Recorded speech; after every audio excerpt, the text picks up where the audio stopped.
let's face it, there is no man out there who's a heterosexual man and does not have an ex. Hey, even the non-heterosexuals, of course, have an ex. I've said it before many times. By the virtue of the fact that exes even exist, it should be proven to you beyond a shadow of a doubt that relationships, romantic relationships, are 100% transactional based, and women get together with you because of what's on the table, the offer, versus the person presenting it. If you have doubts about that, if you have reservations about that, if you think that the woman is with you because of something personal with you yourself, then my friend, you've got blue pill in your stomach. But that's not what this video is about. This video is about how men who are having exes, which is all of them, all of you out there, they enjoy hearing about the flaws in women's nature. I call it flaws because, well, that's what makes a woman, but it is what it is.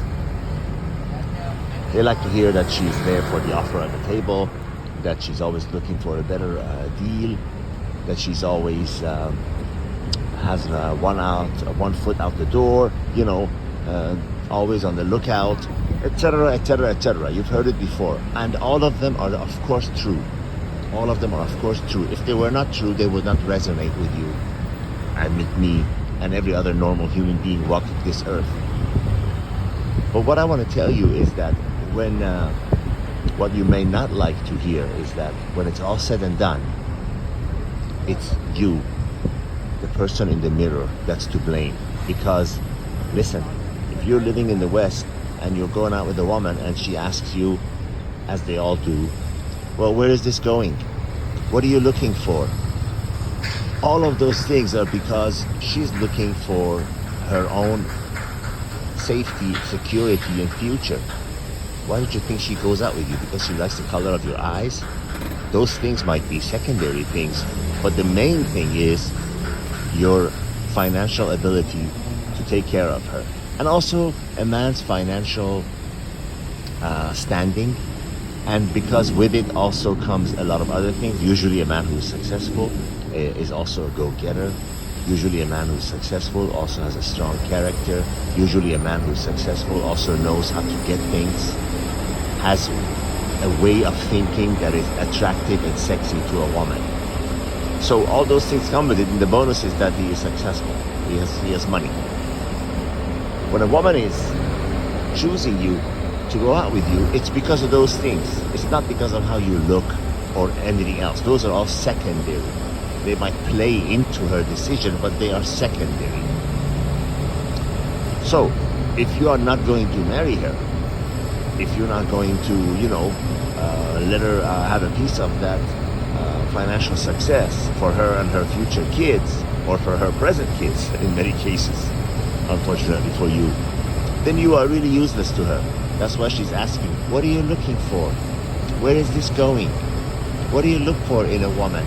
All of those questions are asking, so we've been going out 2-3 times, we've been getting sex and everything, we've been going out for 6 months, 1 year, 2 years, 3 weeks, whatever, depending on their threshold. Each woman has a different threshold in terms of how long she's willing to wait. The worst are women in their late 20s, early 30s, mid 30s. They're the worst because they are desperate because of their clock. They have a very short fuse and a very short threshold as to when they will ask the question. But it's up to you. You're the one who says, I do. You're the one who actually does the final decision. When they say the key to the relationship is held by the man and the key to sex is held by the woman, it's absolutely true. So, if you're in a situation where she says, I want a divorce, I'm not happy, and you see yourself in divorce court, or you see yourself talking to divorce lawyers and everything, you only got one person to blame, and only one person, that's yourself.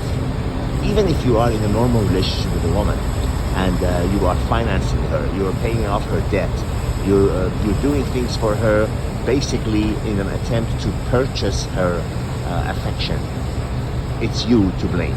You're the one. You're the one who to blame, only and only you. Women's nature remains the same. It's a constant. It's like a scorpion's nature is a constant. It's you who go close to it and corners it and get stung. So woman's nature is always to extract as much money out of a man as she can. It's up to you to let her have it. And by the time, and by the way, I should say, those who purchase a woman's affection by money and everything, they are telling her, by not telling her, they are telling her that I am not worthy to be with you just because of me. And the only way I can be of any use to you or be attractive to you or have you be with me is by buying your time. And she knows that and she feels that. Believe me, she's not fooled for 1 second. She feels that, and your value in her eyes will become down, will become lower. Your value in terms of your ability to pay for things and everything remains very high, of course. But her respect for you is going lower. So there's an inverse relationship. Don't ever fool yourself. There are men that have more money than you can ever imagine in your life that have earned zero respect from a woman for that same reason. Example, Ron Perlman. Look him up. He's been divorced, I think, 5-6 times, and every time they've been contentious, difficult divorces. Then he goes around and marries again. And he's got more money than you and I can ever imagine. So remember, a woman knows when you feel, when you lack confidence, which is the most sexy thing a man can have. The most attractive thing a man can have is to be confident of himself. Meaning confident, meaning I don't have to buy your love. It's a privilege for you to be with me. Yes, it's also, I respect you, and it's a privilege for me to be with you too. But there are always much more sexy, attractive, young, thin, childless women out there than there are successful men. That is true universally in all the countries and cultures of the world. So remember, it's up to you. If you make that decision, if you make that mistake and now you're in trouble, remember you're the only one to blame. Don't do it again. And if you're about to make that mistake, which I hope is the position you're in, don't do it. Remember, don't do it. Don't do something that you regret later. Don't try to buy her love. Don't try to make her stay with you because you are marrying her, because you're giving her what she wants. That's not how it works. That's the way it is in the West.